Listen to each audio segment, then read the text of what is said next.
नमस्कार. Heart to heart या मुलाखतींच्या विशेष कार्यक्रमात आपलं स्वागत.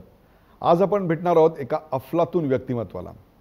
या पाहुण्याकडे यश, संपत्ती, कीर्ती सगळं काही आहे, एक उत्तम व्यवसाय आहे. परंतु या पलीकडे हे सगळं असणाऱ्यांकडे नसणारी एक गोष्ट आहे, ती म्हणजे एक प्रचंड समाधान. त्याहीपेक्षा सुद्धा एक अफलातून अशी जीवनदृष्टी. स्वागत करूया जितूभाई गाला यांचं. जितूभाई, हार्ट टू हार्टमध्ये आपलं स्वागत. नमस्कार. आपल्यापैकी अनेकांनी जितूभाई गाला हे नाव नक्की ऐकलं नसेल, परंतु त्यांनी निर्माण केलेल्या नवनीत प्रकाशनचं नाव आपण नक्की ऐकलं असेल. कारण बालवाडीपासून कॉलेजपर्यंत आपण ज्याची साथ घेऊन इथपर्यंत पोचलात, त्या नवनीत प्रकाशनचे सर्वेसर्वा प्रमुख, त्या कुटुंबाचे प्रमुख जितूभाई गाला. जितूभाई गाला हे अस्सल मराठी बोलतात. अनेक कविता त्यांना मुखोद्गत आहेत. अनेक कवींशी, लेखकांशी, मराठी तत्त्वज्ञांशी त्यांचा अत्यंत जवळचा घरोबा आहे. इतकंच काय, तर व्यवसाय यशस्वी कसा करावा, मराठी माणूस व्यवसायात मागे का, मुंबईची आजची अवस्था नेमकी का झाली, या सगळ्यावर त्यांचं अत्यंत सखोल असं चिंतन आहे, विवेचन आहे. त्यांच्या मुलाखतीतून तुम्हाला बरंच काही नवनीत हाती लागणार आहे. पुन्हा एकदा स्वागत करूया जितूभाईंचं. नमस्कार. जितूभाई, सच ए लॉंग जर्नी. ही सुरुवात झाली तुमच्या बालपणापासून. येस. तुमचं बालपण कसं होतं? स्वभाव आनंदी, तंदुरुस्ती खूपच चांगली, एक्सरसाइज करायचा वेळ आणि त्यात स्विमिंग हा माझा प्रिय खेळ. बालपण त्यातच गेलं, खास करून स्विमिंगमध्ये. स्विमिंगची खूप असल्याकारणे, आवड असल्याकारणे रोज सकाळी पहाटे 5:30ला उठायचो मी आणि घरातनं 6:15 निघून मी स्विमिंग करायला पोहायला जात असे. कुठे जायचं? Mafatlal, transfer Mafatlal bath swimming pool आहे चौपाटीला, तर ते मी जात असे. सकाळी 5:30 वाजले तर स्विमिंग पूल उघडायचं. मी 6च्या सुमारात त्या स्विमिंग पूलमध्ये अचूक हजेरी. पहिल्यांदा 15-20 मिनटं फ्लोर एक्सरसाइज करायचो, त्यानंतर 5 मिनटं विश्रांती घ्यायची आणि नंतर पोहायचं. स्विमिंगमध्ये मला free style swimming was my favourite आणि जवळजवळ मी 1600 ते 2000 मीटर्स डिस्टन्स रोज करायचं? रोज मी स्विमिंग करायचं. हे झालं तुमच्या शारीरिक तंदुरुस्तीविषयी. हो. परंतु तुमच्या मनाच्या तंदुरुस्तीसाठी काय केलं? कारण आज इतक्या वर्षानंतरही अत्यंत दुर्मिळ असणारी एक गोष्ट म्हणजे आपल्याकडे आहे, ते म्हणजे आपली जिंदादिली. अनेक शारीरिक व्याधी आत्ता जरी जडलेल्या असल्या तरी तुमच्या चेहऱ्यावरचं हास्य मी इतक्या वेळा तुम्हाला भेटलो, एकदाही कमी झालेलं नाही. किंबहुना तुमची इतकी विनोदबुद्धी असला माणूस मी पाहिलेला नाही. ही मनाची मशागत कशी झाली लहानपणी? लहानपणी हे सर्व मला जे काय अनुभव आलेत, शारीरिक मानसिक विकास, हे सर्व माझे मित्रांकडून आले. माझे मित्र त्यावेळेस अत्यंत गरीब असायचे आणि खिशात एकही दिडकी नसताना मनाची त्यांची श्रीमंताईमुळं मी सर्वांकडे टिकलो. वा वा. जवळचे मित्र, त्यात खास करून त्यावेळेस गुजराती, पारसी आणि महाराष्ट्रीयन असे माझे मित्र होते. हळूहळू पारसी निघून गेले आणि गुजराती मित्र मात्र खूप राहिले माझे. आणि 7वी 8वी अभ्यास केलं, जेमतेम पास झालो आणि धंद्यात लागलो. हा जो व्यवसाय आहे ज्याच्यामध्ये आज जवळपास 2-2.5 हजार लोक काम करतात आणि त्यापेक्षा महाराष्ट्रातली आणि महाराष्ट्राबाहेरची लाखो मुलं तुमची पुस्तकं वाचून परीक्षांना बसतात, त्यात यश मिळवतात. त्या सगळ्या वटवृक्षाचा जो मुख्य माणूस आहे तो 7वी 8वी फक्त पास झालेला आहे. बस तिकडं चान्स मिळाला हो, का माझी वडिलांकडे पुढची फी भरायला पैसेच नव्हते. He was so poor and looking after the big family. Income फार कमी होते, पण तरी देखील त्यांच्या चेहऱ्यावर असं केव्हा आम्हाला वाटलं नाही वा की त्याच्याकडे नाणकी आता स्थिती नाही आहे. ते आनंदाने घर चालवलं, सर्वांना महोत्सव पुरे करून दिले सर्वांचे. गरिबी माणसाला काय शिकवते जितूबाई? कारण तुम्ही दोन्ही एंड पाहिलेत, गरिबी पाहिलीत आणि श्रीमंतीही पाहिलीत. मनुष्य किती गरीब असलं ना, वाचन, लेखन, ईश्वरनी एकूण एक माणसाला ते अधिकार दिलेला आहे. वा, गरीब असो, श्रीमंत असो, कोणी असो, तो उत्तम विचार करू शकतो. त्यांनी ॲटलिस्ट आपल्या आयुष्यामध्ये अभ्यास मला करायचं आहे आणि मी अभ्यास करत राहणार, हे माझी ड्युटी मी संपवणार आहे. अभ्यास ही माझी ड्युटी आहे, ते मी संपवणार. विकास त्यातला जबरदस्त होतो. म्हणजे जात पात धर्म पंथ काहीही असो, श्रीमंत असो गरीब असो मध्यमवर्गीय असो कोणीही असो, अभ्यासाची वृत्ती ही सर्वात महत्त्वाची. ती जर नसेल तर काहीही आयुष्यात होऊ शकणार नाही. 100%. हे एक तत्वज्ञान घेऊन तुम्ही सुरुवात केली. हा खरा व्यवसाय तुमच्या वडिलांनी चालू केला. येस. आणि तुम्ही तो इतका प्रचंड मोठ्या प्रमाणात वाढवलात. व्यवसायाच्या या संधी आपण कशा हुडकल्यात, कशा शोधल्यात? हे बघ, मूळ तेच माझे गायडन फिलॉसॉफर हे माझे वडील होते. मी वडिलांना लहान असताना सकाळी 7 वाजता निघून रात्री घरी परत यायचे. त्यावेळेस सकाळी जे काय कपडे घालून जायचे ना स्वच्छ, ते अगदी मैले व्हायचे. ते आम्ही विचारायचो, कुठे फिरून आलात? मला काय नाही, राणीबाग गेलो होतो आज, म्हणजे त्या परिसरात, आणि तिकडनं आलो चालत. मुळात ते राणीबागला जातच नसे. तो संपूर्ण मस्जिद बंदर हे या घुमायचं सर्व, जिथे शाळा खूप असायच्या, जिथे सेकंड पुस्तकाची विक्री व्हायची, अशी स्थळं ते फिरत राहायचे. याच्यातनं तुम्ही सुरुवात केलीत आणि व्यवसाय इतका प्रचंड मोठा वाढवलात. आज तुमच्या व्यवसायात तुमच्या तोडीचं असं नाव मिळवला एखाद दुसराच कोणीतरी असू शकेल. व्यवसाय काय हो तुमच्यासाठी? What is business to you? See, business is माझे मतानुसार हे business is a kind of education, to your life. त्यात मेन थिंग असे बॅलन्स शीट, नफा करत राहायचं, नुकसान करायचं, वाढायचं नाही. दोनच दृष्टिकोन असतो. करेक्ट. आणि दोन दृष्टिकोनाकरता मेहनत तुम्हाला करायची नफ्यासाठी, नुकसानीसाठी नाही. पहिला पब्लिकेशन आमच्या वडिलांनी केलं होतं. गुजराती माध्यमाची काही पुस्तकं तयार केली. अनायासे त्याची कॅनव्हासिंग म्हणा, सेल्समॅनशिप म्हणा, ते नसताना वडिलांनी त्यावेळी 1700 रुपयाचं नुकसान केलं होतं. पुस्तकाच्या छपाईमधनं 17चं नुकसान माझ्या वडिलांनी सहन झालं नाही. अत्यंत गरीब परिस्थिती, पण वडील तसे हारणारे नव्हते. मला 1700 रुपयाचं नुकसान मला 17,000 मिळवून देईल. वा. जर मला मेहनत माझी आहे ते चालू ठेवली पाहिजे.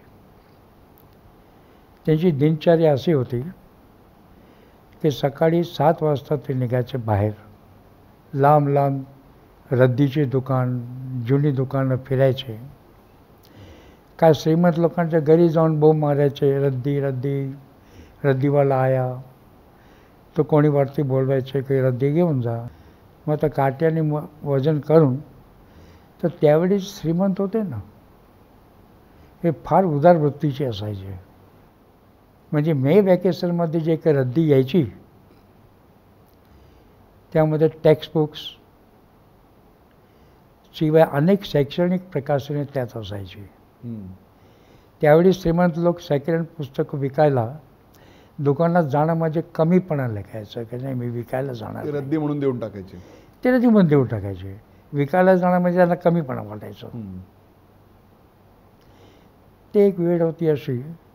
त्यावेळेस दुकानदार रद्दीचे दुकानातनं असे काही शैक्षणिक पुस्तकं मिळायचे. घरी येऊन ते बघायचे, जे चांगली कंडिशन असेल तशीच विकायचे, खराब असेल त्याला बायडिंग करायची. मग ते दुकान फिरून विकून यायचे. असे करताना मग स्वतःची दुकान असली तर क्या बात है. अनायासे त्यांना प्रिन्सेस स्ट्रीटमध्ये एक दुकान सापडली. तर मूळ दुकान डॉक्टरची. हम्म. तिथे डॉक्टर असायचे 3 मळ्यावर आणि खाली बाटल्या ठेवायचे. हम्म. म्हणजे पेशंटने डॉक्टरकडे जाताना एक बॉटल विकत घेऊन वरती जायचं. हम्म. तर वडील मग ते डोसेस राहायचे, 4 डोस, 6 डोस, 8 डोसचे लेबल लावून द्यायचे. अशी विक्री सुरू झाली. त्यावेळेपासून आपण संयुक्त कुटुंब पद्धती पाहिलेली आहे. त्या संयुक्त कुटुंब पद्धतीचा आपल्याकडे ऱ्हास झाला? केव्हाही नाही. त्याचे कारण काय झालं की वडिलांची इच्छा होती की माझ्या वडिलांची जी जनरेशन आहे आता, माझे भाऊ, की त्यांचे येणारे मुलं पुढे फ्युचरमध्ये त्यांनी पुस्तकांचाच बिझनेस द्यावं. May be retail shops, may be publications, असं त्यांची इच्छा होती. त्यावेळी गाईची चीड होतीच आणि पालकांना आपल्या पाल्याने गाईड वापरावी हे मुळी इच्छा नसायची. किंवा कोचिंग क्लासचं त्यावेळीच एक मोठा कन्सेप्ट नव्हता. त्यावेळीच नवनीत फॅमिलीने ठरवलं की आता जे गाईडच छापायचा आपला व्यवसाय वाढवायचा असेल तर गाईडचे स्टँडर्ड भाषाच्या दृष्टिकोनातून, प्रेझेंटेशन पॉईंट ऑफ व्ह्यू किंवा मुद्देसूद त्यांची उत्तरे देऊन असे काही प्रकाशने केली तर निदान विद्यार्थी घरी अभ्यास करे वाढले.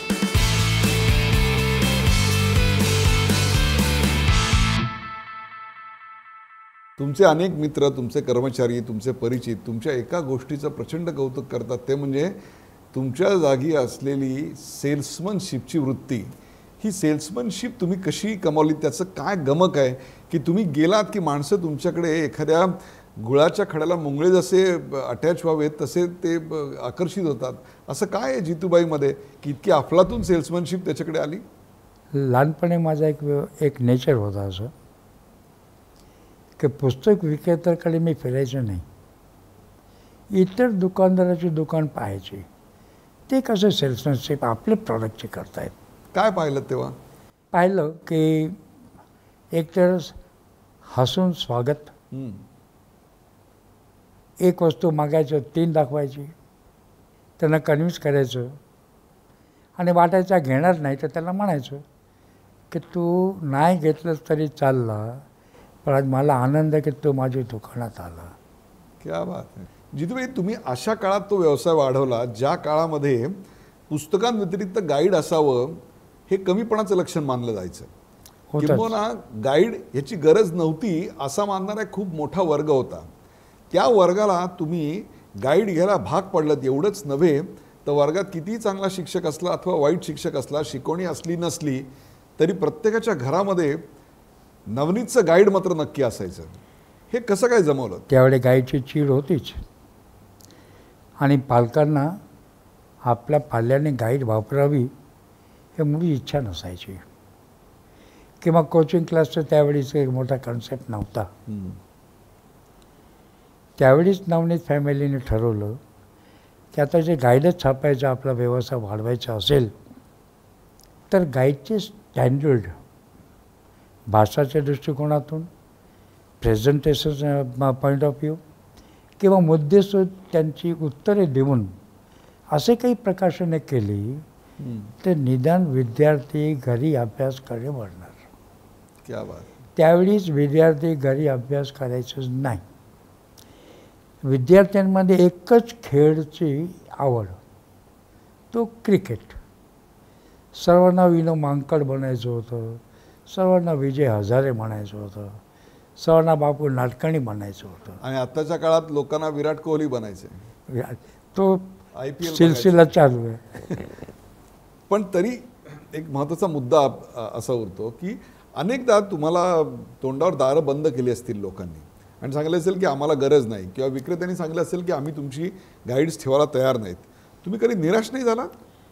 नाही, निराश व्हायचं कारण नव्हतं. कारण एका दुकानदार ते म्हणालं होतं की तुमची गाईडची गरज नाही, शाळाने म्हणाले असेल. पण महाराष्ट्र स्टेट मोठा होता त्यावेळेस, खास करून पश्चिम महाराष्ट्र. किती नाही म्हणणार आहे मला नाही म्हणतील. 10 लोक माझे स्वागतही करतील. एक मोठी अपेक्षा होती, मोठी आकांक्षा होती माझ्याकडे. किती लोक नाही म्हणणार. ही लिडरशिप मिळवणं सोपं असतं, परंतु व्यवसायात लिडरशिप टिकवणं फार कठीण आहे. ही तुम्ही कशी टिकवली? त्याचा मंत्र काय आहे? मार्केटिंगची स्ट्रॅटेजी. एक training to our marketers when they go to the दुकानदाराकडे जातात, शाळेत जातात, शिक्षकांना भेटतात, प्रिन्सिपलना भेटतात. माझी एकच त्यांना म्हणणं असतं की तुम्ही चोख सांगायचं की गाईड टाईप टेक्स्टबुक आहे. कारण टेक्स्टबुक हे विद्यार्थ्यांना वाचायला केव्हाही आवडणार नाही, कारण त्याची भाषा वेगळी असते. आपण महाराष्ट्रातला व्यवसायाच्या निमित्तानं प्रत्येक तालुका आणि जिल्हा पालथा घातला आहे. काय होते हो अनुभव या सगळ्या काळातले? महाराष्ट्र राज्याला मला दिसत त्यावेळेस की this is the state which will progress a lot. लोक मेहनती, शेतकरी फार हुशार आणि मेहनती, चांगल्या पिकं तयार करून ते ओपन मार्केटमध्ये विकायला जायचे. त्यांची अशी इच्छा असते की मी पिकवलेला माल जनतापर्यंत स्वस्त दराने मिळावं. ही प्रत्येक शेतकऱ्यांची इच्छा असायची. अशा काळामध्ये मी महाराष्ट्र फिरलो. अनेक शाळांमध्ये फिरत असताना मला दिसले की शेतकऱ्यांची मुलं जास्त आहेत, आता वाढत चालली आहे. अनेक शेतकरी आता त्यांना वाटायला लागलं की माझ्या पाल्याने अभ्यास केला पाहिजे. जवळचं शाळा, त्यावेळी शाळा अपुऱ्या पडायच्या. विद्यार्थ्यांना 1-1 किलोमीटर, त्यावेळेचे माईल, 1 मैल 2 मैल चालत जावं लागायचे.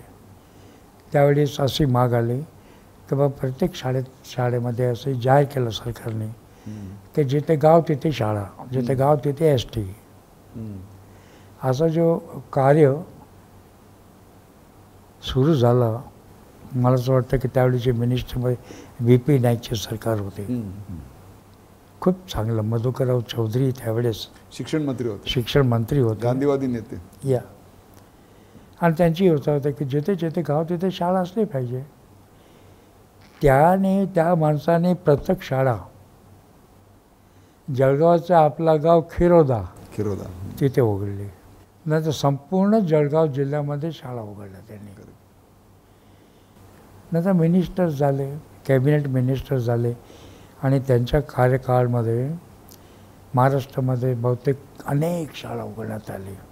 त्या शिक्षणाच्या प्रसाराचा आज आपल्याला फायदा होतोय. परंतु अलीकडच्या काळामध्ये विशेषतः महानगरपालिका आणि जिल्हा परिषदांच्या शाळा ज्या आहेत त्याच्यामधून इतक्या प्रचंड मोठ्या प्रमाणात विद्यार्थ्यांची गळती आम्हाला दिसते. किंवा जी मुलं बाहेर येतात त्यांच्यावर कोणत्याही प्रकारच्या मूल्यांचा संस्कार झालेला दिसत नाही, किंवा कुठल्याही इंडस्ट्रीला उपयुक्त असं कोणतंही ज्ञान अथवा तंत्रज्ञान कौशल्य त्यांच्याकडे नसतं. आणि एक अनुत्पादितांची फौज आम्ही निर्माण करतो. या क्षेत्रात आपण इतकी वर्ष काम करताय, हे चित्र बदललं नाही? थोडाफार बदललं आहे, तसंच राहिलेलं नाही आहे.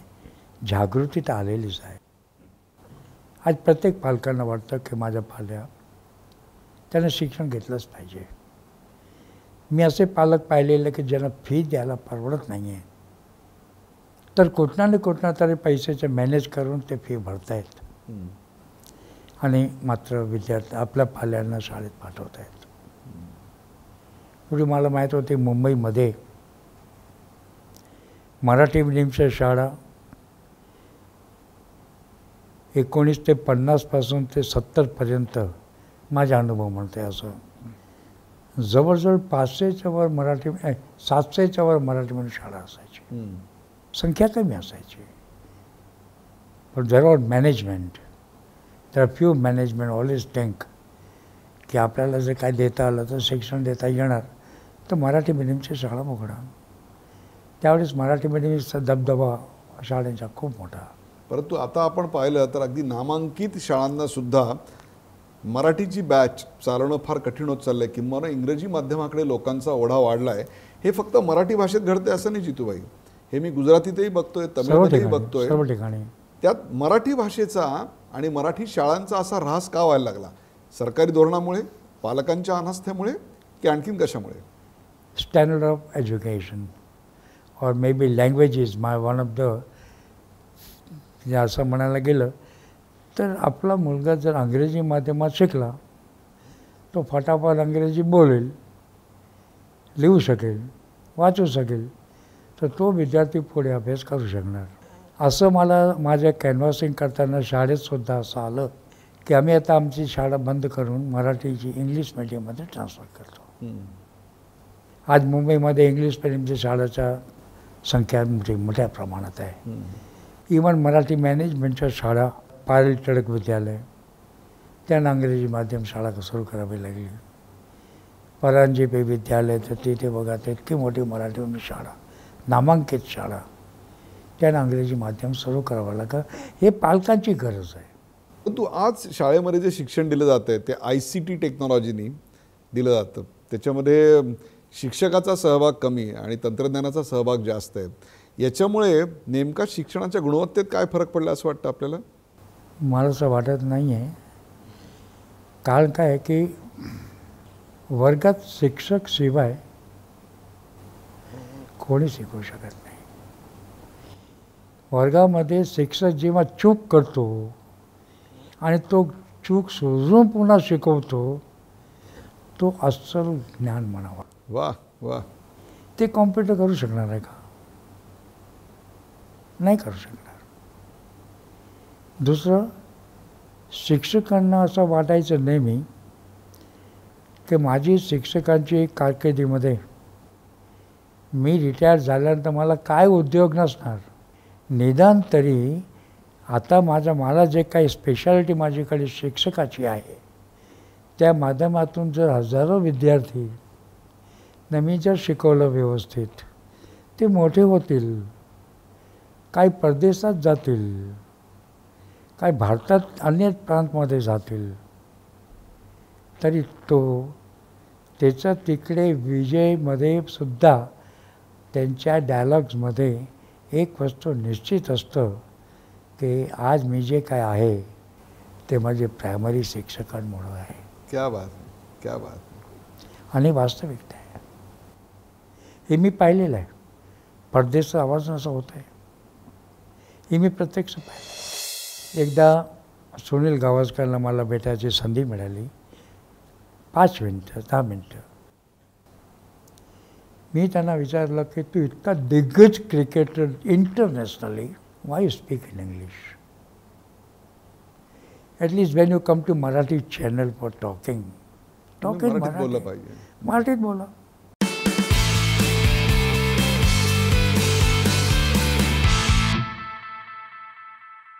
प्रेक्षको, या माणसाच्या मराठीतल्या अत्यंत दिग्गज अशा ज्ञानपीठ विजेत्या, अनेक पुरस्कार लेखकांशी अत्यंत जवळचा असा घरोबा होता.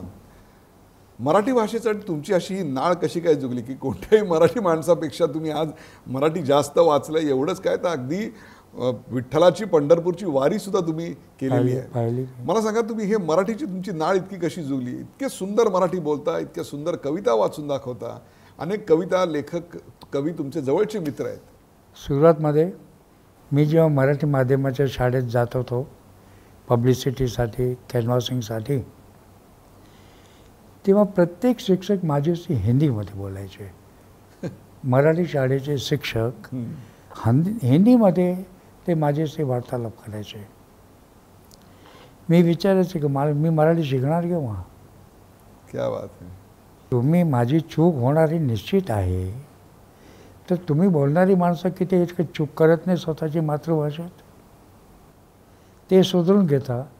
पण इथला मराठी बोलायला तुम्ही त्याला चान्स मिळणार नाही असं का करता? आम्ही थोडं आज चूक करू, उद्या करू, परवा करू, निदान तरी manageable Marathi to live in Maharashtra असं तर मी सिद्ध करून दाखवणार आहे. म्हणून मराठी भाषेचं आकर्षण वाढलं. दुसरं, त्यावेळेस मुंबईतले सर्व क्रिकेटर्स बहुतेक महाराष्ट्रीयन असायचे. सुनील गावस्कर तो नेहमी इंग्रजीमध्येच इंटरव्ह्यू द्यायचे. एकदा सुनील गावस्करला मला भेटायची संधी मिळाली. 5 मिनटं 10 मिनटं. मी त्यांना विचारलं की तू इतका दिग्गज cricketer internationally, why you speak in English? At least when you come to Marathi channel for talking मराठीत बोललं पाहिजे. मराठीत बोला. बोलणे तर आम्हाला सवय झाली आहे, इतका विदेशचा दौरा, सर्व ठिकाणी अंग्रेजीमध्ये बोलायचं हे ते. म्हटलं ठीक आहे, मग तुझ्या आईच्या नावी तू विसरला असेल आता, कारण तू राहतो फॉरेनमध्ये कुठे, आईजवळ नसतं तर मातृभाषा विसरलात का? म्हणून नाही. मला भाषा हे मातृभाषा हेच उत्तम माध्यम आहे. जे तुम्हाला क्रिकेट शिकवायचे असेल तर मराठी शिकलंच पाहिजे. When you stay in Maharashtra.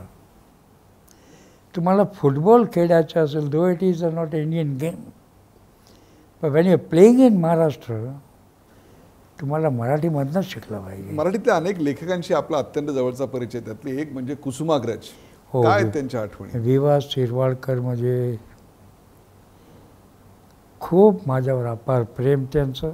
क्या बात. नंतर इतकं झालं की नंतर प्रत्येक शनिवारी मी मुंबईवरनं आवर्जून त्यांना भेटण्याकरता नाशिक जायचं. वा. आणि I stay with him for till evening. हम्म. त्यांच्याच घरी माझं भोजन असायचं. अत्यंत साधं जेवण. का जितूबाई आले म्हणजे श्रीखंड मागवा, तसं ते केव्हाही आग्रह करत होते. हम्म. जे होते ते खा. आणि गप्पा मारायच्या. आणि गप्पा खूप मारायचे. एकदा मला त्यांनी विनोदाने सांगितलं, मी त्यांना विचारलं होतं की साहेब तुम्हाला माहीत आहे इतके तुम्ही विद्वान आहात, इतका वाचन आहे आपलं, तुम्ही इतकी पुस्तकं लिहिली, धूम्रपान शरीरासाठी हानिकारक आहे, मग तुम्ही इतके का पिता? हे प्रश्न मी विचारलं त्यांना. ते हसत मला सांगितलं, हसत खेळ मला सांगितलं असं, हो आतापर्यंत मी माझी बायकोला नाही सोडून शकलो, सिगरेट तर लग्न आधी माझ्या आयुष्यात आलेली आहे, त्याला कसा सोडणार? इतका विनोदी स्वभाव. आणि ते खूपच चांगले लेखक महाराष्ट्राला सापडले असं माझं मत. अनेक चित्रपटातल्या अभिनेत्यांशी अभिनेत्रींशी आपला अतिशय चांगला घरोबा होता, सूर जुळले. हे चित्रपटाचं वेड आणि त्याच्यावर तुम्ही बरंच संशोधन देखील केलं, त्याविषयी काय सांगाल? त्यात काय महत्त्वाचं नाही आहे. फिल्म इंडस्ट्रीची बातम्या अबाउट ॲक्टर्स ॲक्ट्रेसेस संगीत यांच्या जीवनचरित्र जाणण्यामध्ये कुठल्याही व्यक्तींना इंटरेस्ट असतोच. मी काय त्यातलं बाद नव्हतं. पण मला संगीतची आवड असल्यामुळे मी थोडंसं सिंगर्सकडे जास्त वळलो, संगीतकारकडे जास्त वळलो. असे काही मित्रही झाले तलत महमूद सारखे. वा. ते माझ्या दुकानात यायचे तलत महमूद साहेब. रफी साहेब माझ्या दुकानात येऊन गेले दोबी तलावच्या. एकदा तर कमाल अशी झाली की तलत महमूदला स्वतःचा एक गाणं गायलेला त्यांना रेकॉर्ड मिळत नव्हते. ते शोधत शोधत माझ्या दुकानाकडे आले आणि मला रेकॉर्डचा संग्रह करायचा शौक. मोठे 78 टाईपची थाळी आवडल्या ते मी ठेवायचं माझ्याकडे आणि दुकानात जेव्हा गिऱ्हाईक नसेल तर ऐकायचं. असे थोडीशी वेळ होती. तलत महमूद साहेब आले, मी ओळखलं आहे तलत महमूदच आहे. त्यांनी माझ्याकडनं एक पुस्तक मागितली, फर्स्ट टाईम दी पिंक बुक. मला पुस्तकाचं नाव अजून माहीत आहे, किती वर्ष झाले. मी त्याला माझ्या सेकंड हँड पुस्तकातलं एक पुस्तक त्यांना आणून दिलं. मी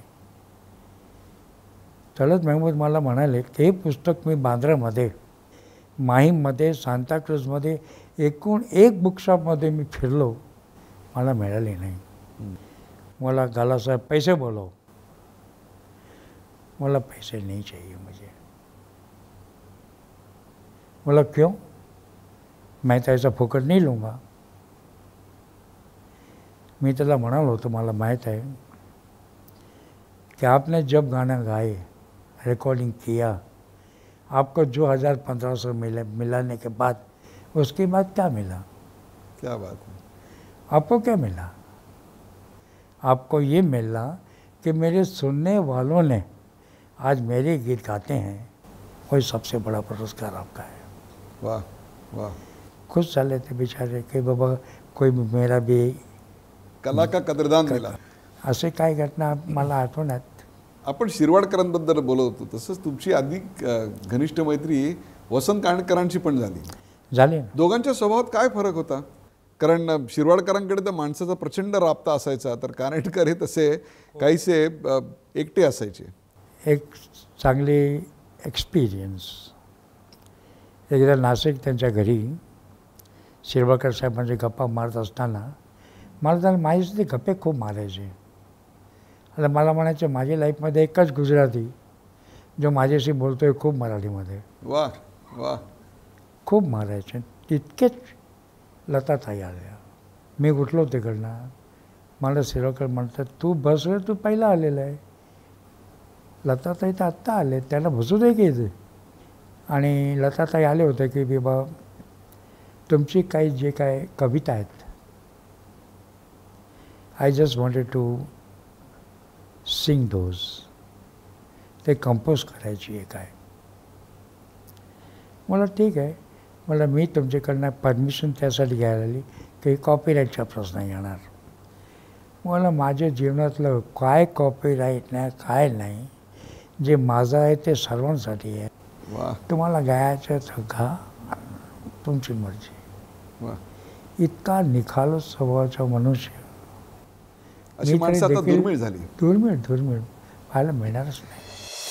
कमी वाचनाने काय होतं की मनुष्य नेहमी विवादाच्या स्वरूपात येऊन जातो.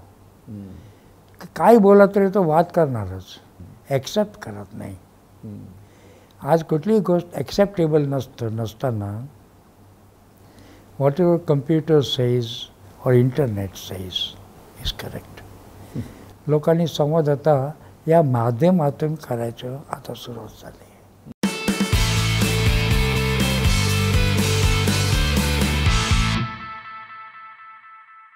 आपण पंढरपूरच्या विठ्ठलाची वारी केलीत.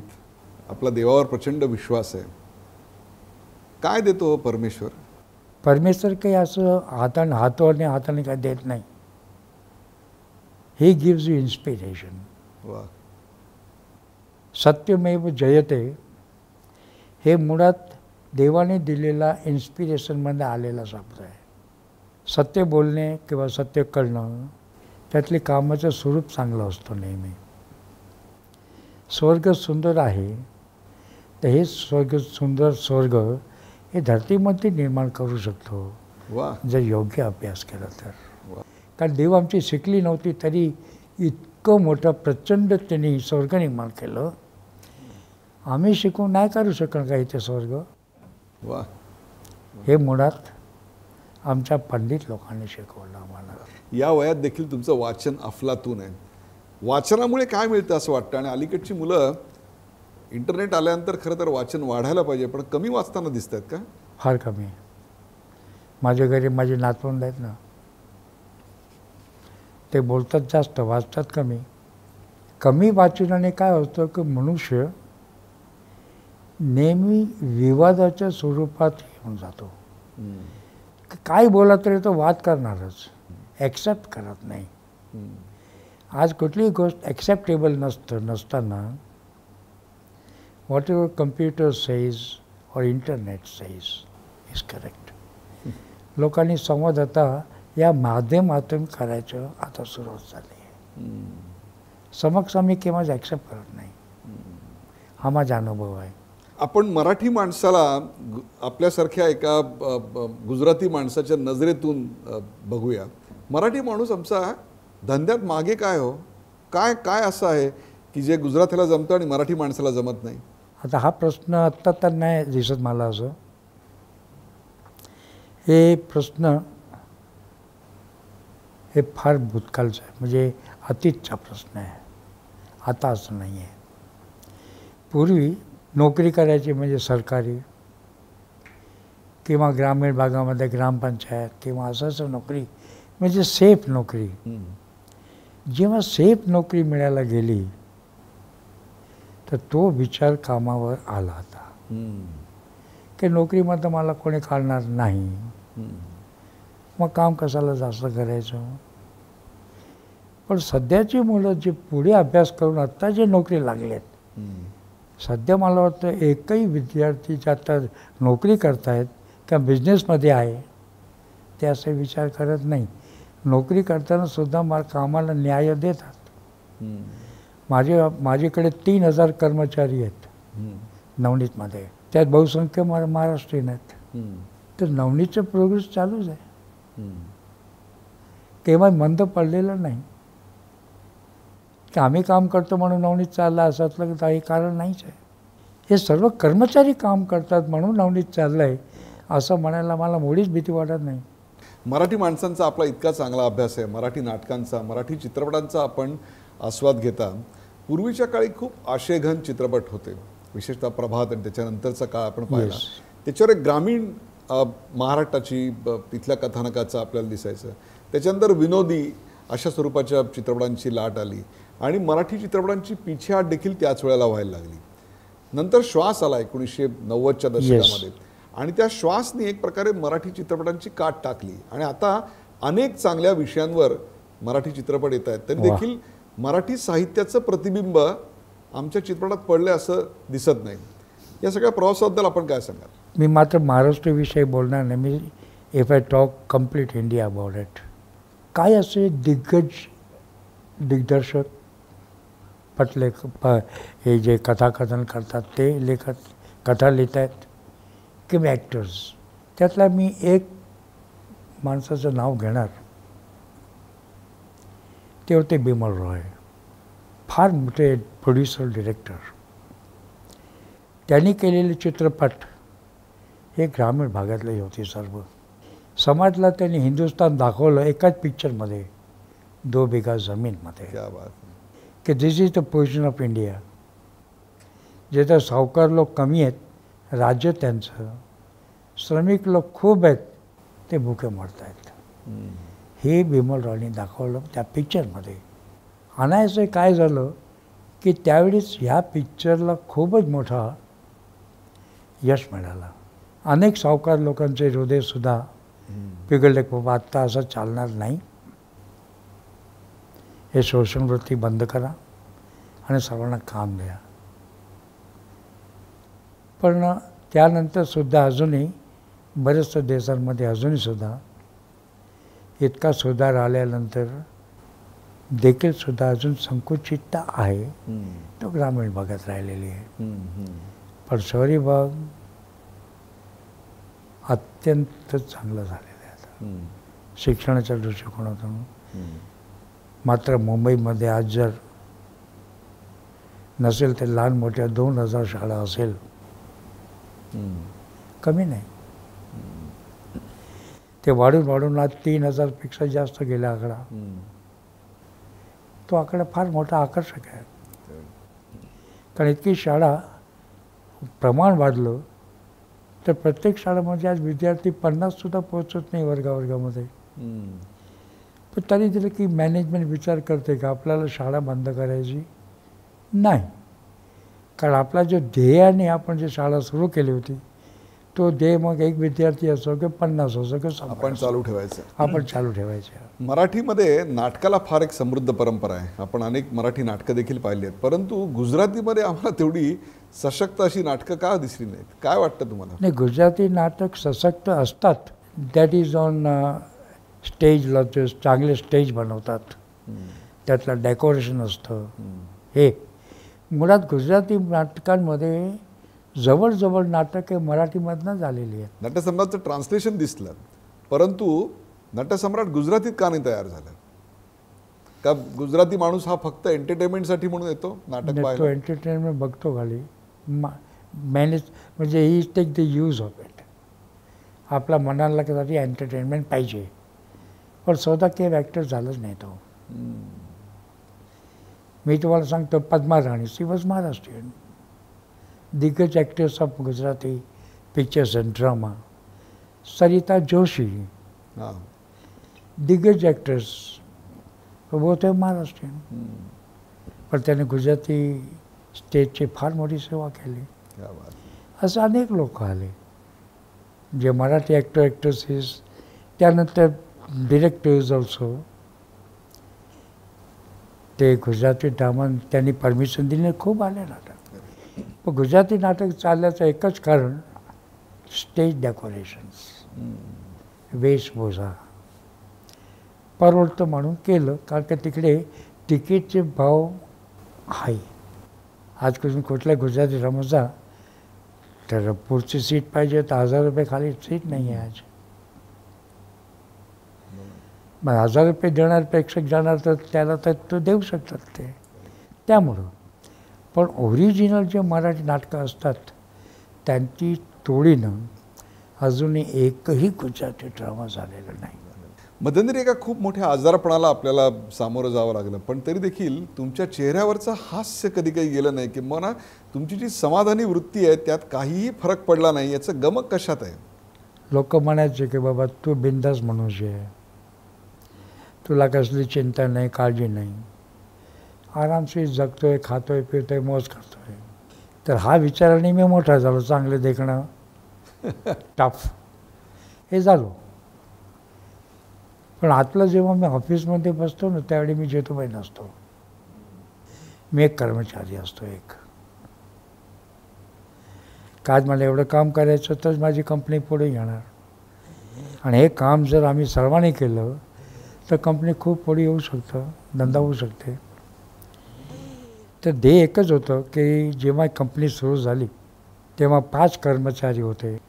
असा विचार करताना काम करताना आज जवळजवळ 3000 कर्मचारीची कंपनी झाली आज. It's a good achievement according to मी.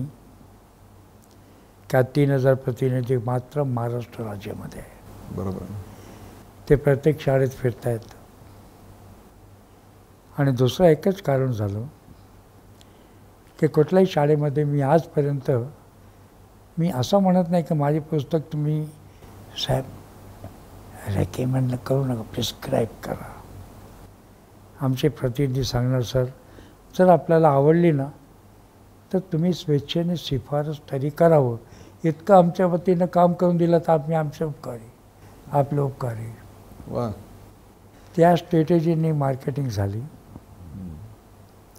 लोकांचा विश्वास वाढत गेलो आणि लोकांचा विश्वास मिळवणे कठीण होतं. व्यवसाय चालतो तो विश्वासावर.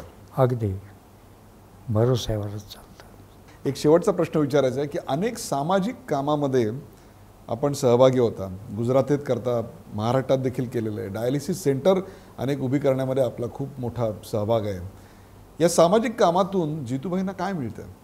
मुळात तर इच्छा असते की आपलं नाव व्हावं, लोकांनी टाळ्या वाजवायची, स्टेज प्रोग्रामवर खुर्ची मिळवावी, हे हेतू होतं. पगाचं खूप लहान असताना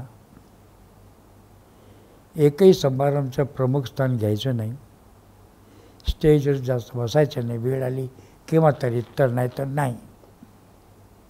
हे मी ठरवलं तर आजपासून पाळतोय मी आज. वा. कारण मूळ काय आहे का आपण जे काय पैसे कमवतो हे नेहमी हातामध्ये जी हस्तरेखा आहे ना पैशाची त्यापेक्षाही अनेक पट मिळवतो. वा.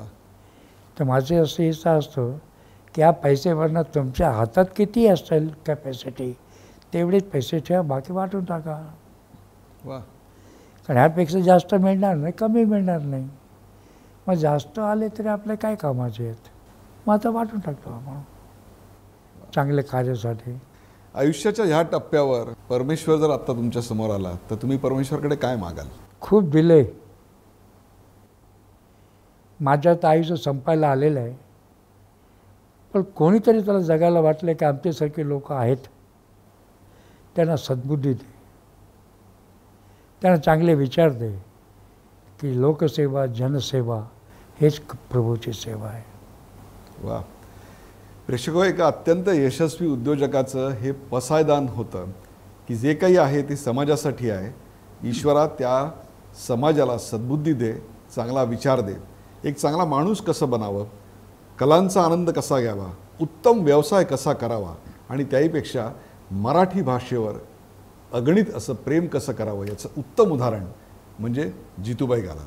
आज झी 24 तासच्या प्रेक्षकांसाठी आपण इतका प्रदीर्घ वेळ दिलात त्याबद्दल आमच्या सर्व प्रेक्षकांतर्फे धन्यवाद. थँक्यू.